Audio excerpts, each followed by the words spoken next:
Maroons, you blokes were fantastic. What happened? The enthusiasm. Oh, What right. happened? Oh, you're right. I don't know. Well, Mister, let's just move on. Hey, Munster. Like you're a mate of his. He's an old teammate of yours. You must be proud of him. Yeah, hugely proud. I think he played the perfect game for his role. Like, there was a lot of pressure on Cameron. One, off field and what happened, but two, everyone was saying that he was the key, right? Yeah. But he just did everything he needed to do.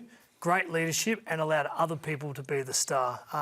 Again, he just keeps elevating himself in the Origin landscape. And I think the thing that come out of me for that whole series is Billy Slater has done a lot of great things in the Queensland jersey, but that is arguably his finest moment. Not a doubt. He made two bold calls after losing game one. Yep. And those two calls delivered him the series. He made Cameron Munster the captain. Game two, Munster goes out and plays the game of his life and wins the game. He dropped Cherry Evans and made Tom Dearden the halfback. And in game three, Tom Dearden played the game of his life. So a lot of credit goes to those players. But Billy Slater, under pressure at different stages, trusted his gut instinct, and he delivered as a coach, and those players responded to him. I thought it was a coaching masterclass on and off the field from Billy. No doubt. As far as it's one of the greatest coaching performances as far as series concerned, I think, in the history of Origin. Yeah. Fatty's 95 was incredible. As far as upset's concerned, that's a bigger upset. But even Fatty will tell you, mate, he had no choice. He had to pick those players. Now there was just no depth, and what he did, Fat, with that group was remarkable. Billy was in a tricky situation, although he had more talent in a lot of ways. Like he had some big decisions to make as far as selection. Hammer, Walsh, Sonnet, DCE, Dearden, as you said. And rightly so. There's a lot of attention and noise around Origin, and the biggest accolade I can give Billy is he sieved through that noise and made bold gut instinct calls, and they ultimately paid the right price. Like if he was listening to other people or listening to some feedback of what he should or shouldn't have done, he probably would have got one or two wrong. But he sat there in amongst his own feelings and bounced ideas off, and he was so decisive, so confident that he delivered. I think in himself he learned a bit from the last series. You know, notoriously, and we spoke about this last year, for whatever reason, Origin coaches, when they get to that third campaign, it's like the pressure just starts to build and compounds, and you see that they look like they're wearing the pressure. Yeah. And I thought Billy really struggled with that. Yeah. There was the glass houses thing, but when he'd appeared on 360, you know, he was aggravated. You know, he bit at things quite a bit. There were some certain things in this series, but I think overall how he handled himself in the media when appearing on camera, I thought he was very, very good. Yeah, and he also had the challenge of what happened before game two with Aaron Woods and a few other things. So he didn't have it all his own way, and he was so good. Like, he has delivered for the state. He is a legend of State of Origin football as a player, and he just elevated himself to a legend coach, because that was a hell of a coaching performance. And let's talk about two players during the series. He took huge risks on Robert Toya and Gemma Shibasaki. Yeah. Probably, would you say, as far as a centre combination, would you say in Origin history, probably as a pairing, the most inexperienced and the biggest of selection risks. And they just defended so well. He got them out there. They defended aggressively. They defended smart. But Billy, no doubt, Toya did in game two, and both of them doing in game three. They just shut down our space. They didn't let our outside blokes breathe. Yeah, and I think the way that they moved, everything sort of was aggressive, more forward than back, but they still had the footy IQ to stay back. Valentine Holmes then not getting engaged with Latrell Mitchell. Smart decision. Yep. They come out here and shut down, make the contact. Shibasaki, very good there. It was a good defensive performance. Hammer, that position, that is a try every day of the week, except for the Hammer was there. He had a couple of moments, the Hammer, that not too many players in our game can deliver. So I thought what Billy did in terms of the defensive sort of game plan was more outside in than stepping back. Yep. And it forced Nathan into a different look. And I thought at some stage Nathan was going to kick the ball or come up with a different option to get on the outside. But that's where the hammer was in. There was option B, C, and D. Yeah. They had planned for it, and they executed it perfectly. And Tom did it again. During the COVID years, Billy knocked on his door in that first series and said, mate, I'm going to need you from the 6. Did, and broke down crying and said, won't let you down. And he picked him in this series, took a big risk in terms of Billy's legacy as an Origin coach, dropping DCE, and my God. You know, and Dearden, when you pick Dearden, you know what you're going to get. You're going to get perseverance, you're going to get heart. Yep. But in this game, he showed a lot more than that. I thought some of his touches, some of his kicks, some of the subtle things I haven't seen from Tom before. I agree with that. It's a lesson for any young player that when you get to that level, you should double down on what you're good at. Yep. Don't try and be someone you're not. Don't try and be someone that was the predecessor or what you think someone's telling you to do. Tom Dearden is a competitor, and he is arrow straight when he runs a football. Yep. Ultimately, he competed on every play that got him a try, that saved a couple of tries. Yeah. And that arrow straight was the thing that got him the victory in the performance. But to your point, he did the things he's good at, but then he also did things that I didn't think he had in his kit bag. Like, his long kicking game is not elite when it comes to halfback. Go watch his long kicking game. Like, he was rifling the ball 55 metres on the fly and making Dylan Edwards run backwards to catch it. He was just doing things that I haven't seen him do consistently before, and that comes down to Billy instilling that confidence because that's a 10 out of 10 performance, and not too many people do that on the Origin arena. Coops, you said last week we're talking about what Queensland had to do, and you said get off to a good start. Yep. You said that was vital, and we were talking about when you're the red hot favourites and you're playing at home, when the opposition gets off to a fast start, the pressure, just that little bit of pressure starts to be applied. And if and I just want to show a little bit here about, I reckon, how quickly we lost our composure. And if you look at the start of the game, now we spoke last week about the importance of getting early ball to our centres. And you see here, simple, and bang, and that's on offer, taking easy meters. In this instance, it was the first couple of sets we did this. In this one, Nathan gets caught with the ball, and you see Jerome.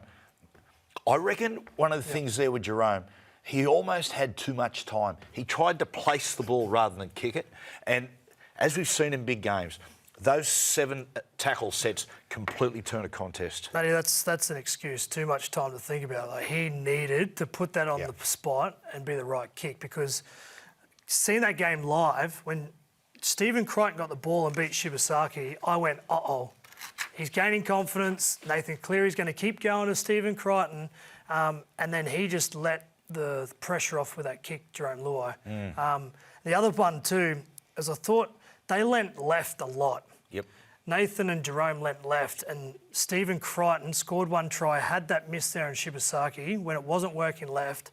I thought there was an opportunity to go back to right. But there was a couple of moments that showed New South Wales were just off the pace, and that was one of them, wasn't it? Because when it was like 0-0 early in the game, I thought our attack looked really good. We were pushing the ball. We looked really relaxed. Yep. I thought, OK, this is good. We're nice and loosey-goosey. We're getting the ball to our outside man.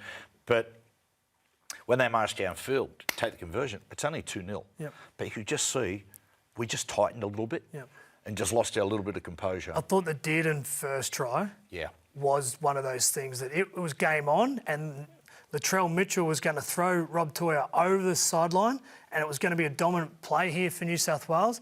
There is only a few people in our game that can do this, and unfortunately for New South Wales, it was Hammer that got the ball. And you know, Coop, that's talk about things that are symbolic in this game. That was one of them, in the fact that we presumed that he was going over the sideline. We just thought, OK, and a lot of our blokes on the inside just take a rest and just relax Crichton's just that little bit. And he's gone. In his defence, Crichton got hands to him, and there is 26 players on the field, and there's only one person that could have done that. And it was the guy that had the footy. The speed and acceleration off the start from Hammer there, like, I thought it was going to be a big play for New South Wales. And Angus Crichton wasn't that far out of position, but it just happened to be that was the one. Well, the other one is, as we approach half-time, it's funny, when you look at the completions, like, the Maroons had more ball, but it really surprised me how quickly the Blues forwards' petrol tanks emptied. This last one before half-time, there's a repeat set we drop the ball out, and I'm watching here going, man, if this was a boxing match, we're getting a standing 8 count. Yep. Like we're just look at us on the inside. We are completely ragged. It felt oh. It felt like Harry Grant was going to do something. That's Yeah. what that set felt like. It yeah. was too easy, forward momentum, quick play the balls. And when you're seeing scattered defence around the ruck, Harry Grant is one of the best architects at taking advantage of that. So there were the signs in that first half that said New South Wales were off the pace. And I totally agree with you. They were the three. But from a New South Wales point of view, Cleary. Yes. What do you take? It's interesting. What we're hearing a lot in New South Wales is there's a certain amount of criticism going at Nathan, saying, he hasn't conquered state of origin football, it's the last frontier. I reckon that's a simplistic way of looking at it.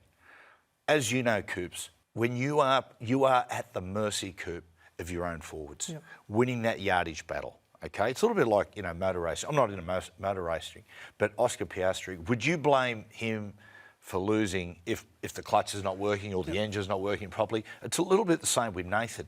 If your forwards are getting a number done on them and they're clearly losing the yardage battle, there ain't a lot you can do. I think the last frontier, if we move ourselves a little bit from state of origin there for 1 second, the last frontier for Nathan is being able to dominate and dictate the terms of a contest even when your forwards are losing the yardage battle. And I think, Coops, that is the last frontier for every playmaker because it's the hardest thing to do. I will say this. I think the criticism of Nathan Cleary is rubbish. Like, he is a genuine star, and if the Australian team was picked tomorrow, he is my halfback. Yeah. Like, he's a gun. His time will come and he will shut up the haters at some stage. The only critique I can have of New South Wales and Nathan was he got comfortable and just leant to his left-hand side where Luai was and getting the ball to Latrell. And to be fair, it looked like there was something there. But I think he could have aimed right and gone to Martin Edwards and Stephen Crichton a little bit more, particularly when that game was on the balance. We saw the first touch from Crichton where he got rid of Shibasaki. Crichton scores that try at the start of second half. As a halfback, I was thinking, OK, he's going to start going right here. He kept going left, but that's the only thing. He doesn't deserve any criticism as far as I'm concerned. Yeah, there's been very, very few playmakers in the history of the game that can still be the man and dictate the terms when their forwards are being beat. Yeah, it's a hard skill to do, but instead of trying to do it off one play, what you try and do is you've got to kick the ball early. Like, you've got to try and find other ways to get your team on the front foot.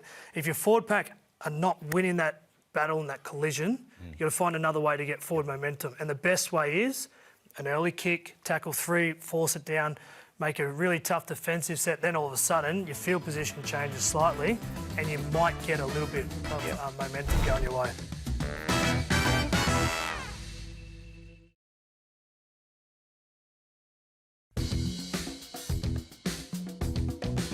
Righto, let's move away from state of origin, please. What happened again?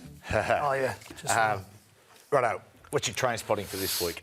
For me, we talk about Isaiah Carter on the show a lot, but I think we've just found his new ball playing number 13 in Kurt Donahue. Some of his touches, now here's a half coming through. Watch this, subtle ball playing, stop, start, no look pass, gets it to Carter. He's a half coming through, but he's tough and tenacious. Watch this here, stutter step, no look pass. I think he could be developing into a good playing middle 13. And he didn't only do it in that game. I think he's done it at different stages. He's got halves awareness, a bit like Isaiah Yeo. He's not as big a body as Isaiah Yeo, but here, diving into line, creates and collapses the Sharks' defence. And he knew exactly what he's doing here. Watch this. Straight, late ball playing, Isaiah Carter with space. That's all a ball playing 13 needs. Here, Isaiah Carter scores a try. He's pointing, he's communicating. He knows exactly what he's doing. Plays nice and straight, space created, Carter goes through. So I think the Dolphins have found their ball playing number 13. And if they stay together, Kurt Donahue, just keep an eye out on Kurt Donahue and his development. I think he might turn into a very good player for the number 13. Yeah, nice one, Coops. And particularly these days, if halves want to sit back and allow that 13 to be a primary ball player like Nathan does, he's got to be good. He's got to, like Isaiah, or he's going to keep sending you down cul-de-sacs. Or look at the Penrith model. Like, if you got Nathan Cleary with Dylan Edwards and like they're doing this year in Blaze Talungi, you can get an athletic sort of fullback-ish person to play 5'8" outside of Katoa. You could. So, keep an eye on that. What do you got for me? Well, I want to talk about disrupting a defence line, Coops. And, oftentimes here I talk about that shot mentality. But, when you start in the middle of the field and you advance the ball towards an edge and you penetrate, that's when I say straight away you want to go to the other side of the field. The problem with a lot of sides is when they want to go from one side of the field to the other, they try to do it with shape formation. Yeah. Oftentimes you get half back to a hooker. He does a one under, one short, one out the back. I couple of middle forwards in the field. I hate that style of football. In my opinion, when you dent an edge and push them back, particularly when you've dented an edge, you've started disrupting the defence line straight away. And from there, absolutely, do not reset the middle. All you're going to do is reset the defence, but just let the ball go. Bang, bang, get it to the other side. And honestly, it sends defenders into a panic. They stop defending as a collective and start looking at, like, basically it's each man for himself. Solve it yourself. Let's have a look at this, Coop. This is an example where the Cowboys get this from Tommy Dearden. And the first one sort of coming from past the far post, it's a shape. But if you pause there, and when I say disrupting the defence line, this is what I'm talking about, where they take the ball and they put a dent. Now, you see, like, everyone is in a different place there. There's guys who are going to get back too early. There's guys who are going to get back late. There's some guys that are walking under the post. If we go forward now, like Maxi King, look how exhausted he looks. Look how late some of them are getting back into the defence line. And pause here. So what you don't want to do there, if you reset back into the middle of the post, you're letting them off the hook. It's letting them off the hook. It's just going to reset. If you go too past to a certain shape, you are giving the outside men an opportunity to snuff it outside in because they will recognise the shape. Righto? Don't stuff around. Just let it go. Righto? And let's watch this. And you'll see they're all over. Kickout's struggling. He chases too hard here and just footwork opens it up. That footwork coming back on the inside, he scores as a result of the defence line being disrupted. Yeah, I agree. I think if you re-engineer it, defensive principles in its basic form is squareness, and then when someone makes a decision, you mirror that decision, right? Yep. So every team wants to get a straight line, and when one person moves, the other one will follow through. And when you get that disruption, what happens is jagged line, not square, and people out of sequence making decisions. The one thing I love about that attack is that it was Purdue and Dearden all running straight first. Then that got people involved, and it was pass for the space, as opposed to, as you said, long pass, and it's time and allowing the defence to reset. New South Wales did when Crichton scored. And started the first half, right? We'll have a look second half. Second half, we'll have a look in a second. But what you see here is the same. They get the ball, they move it to an edge. And in a lot of ways, when you go with a shot mentality, you can use the opposition's defensive enthusiasm against them. And what you're going to see here is Queensland were defending with such energy and verve that when they put the dent in it, mate, you watch how many players around the ball. Here, we'll watch it here. This is like, the shot philosophy. Again, they go with a shape, not discipline. They get the ball towards the end. Now, you have a look at how many, they're just all around the ball. And the ball just had to get to the other side as quick as possible. They nearly blew it, but they get it there. And he goes and scores untouched. New South Wales had to do more of that on the night. Yeah, I thought the pass here from Luai is highly skilled. He doesn't do that. That doesn't collapse the line. Cleary's first movement, forward, not sideways. That brings Munster in, and then the pass out the side of that to Crichton was pretty special. So, I like the idea of it, but it takes skill and execution to be able to get the ball from where it was to the biggest threat, which is normally the furthest point away from it because everyone will close in. But instead of going straight there, the only time you really go straight there is off a line break. That's got no one there and all you need to do is pass it out the wing. But when they've got a set line, I think personally, first movement needs to be forwards. Bring those people in, then skill and execution. It's funny, when Ricky played those Raiders sides, they played with incredible width. And although you'd be in the line and Ricky put the ball over the top, all of a sudden now everyone's rushing towards the football, you know, and then what that's doing is putting the big blokes on the inside under strain. And then, you know, oftentimes one of the guys, they go off the green machine, offload out the back, and they just, you know, start wandering back through the middle of the ruck. It's because they've disrupted the defence line. And you've got also Rinakama in that Bulldogs game against the Cowboys. When you've got that defence moving across, Tom Dearden comes flying up. And one of the recognitions you need to do is, as an attacker, you need to understand when a defensive team has rushed in. Yep. You need to get into your gears, slow down, and get that pass on the outside. I want to talk about that for a second, Coops. Before we're going to talk about Nico Hines in a second, but I just want to talk about sides, how they defend these days. And I think as far as the outside men, there's too many hard and fast rules that they follow to the nth degree. I think when you've got defensive... hard and fast, explain that to me. That hard and fast rule is, OK, Coops, so you're third man off the edge, I'm the centre, I've got my winger there. Yep. If something happens, Coops, I'm always taught I react off Cooper. I follow him. If you go in, I follow. Yep. If you ask to slide, I push like that. Yep. However, Coops, if I look across and you've made a bad defensive decision and I pick up on that, I shouldn't follow you into the fire, you know, and neither should this bloke here. I should have the smarts, football IQ to sit and solve the problem, even if it's 3-on-2 on our side. And you'll see it here with the young Cowboys side. And you know, granted they're young blokes there in the centres and wing, but that's an example in the fact that Tommy makes a poor defensive read, and they just follow him in nonetheless. Yeah. So what you're saying is, in rule number 1, if you're coming outside in, you've got to stop the football. So Tom Dearden, first error, if he's going to do that, he needs to stop the footy. Yep. But then what you're saying is Purdue and Derby there need to have the awareness and only learn it through experience to say, oh, that's a bad decision from Tom. Yep. I'm not going in on kick out. I'm actually going to sit back and see if I can solve this myself, as opposed to just doing what the coach says in mirroring. Yeah, that's right. Well, and you want to talk one. Like you spotted one in State of Origin the other night. So Xavier Coates the other night in Origin, it's very similar. Watch this. Balks, right? Feels like he's going to come in and just does like a balk and forces Dylan Edwards to feel the pressure and then layers off. Gives Shibasaki time to get across and doesn't get committed, doesn't have the space. But in saying that, I'm going to defend the Cowboys' edges here. That's Xavier Coates. Yes, that is an experienced player that's seen that 4 million times and understands that I could play a game of chess here, and those Cowboys players are just doing the principled thing and the right thing. I think the worst thing you can really do as a defender, and the same thing with attack, is basically become predictable. Yep. And you become predictable by following the hard and fast rule every time. Is, you know, like I'll give you an example, right? Ryan Girdler, when he defended, it was a nightmare to go to his side because he was so unpredictable and he picked off so many intercepts.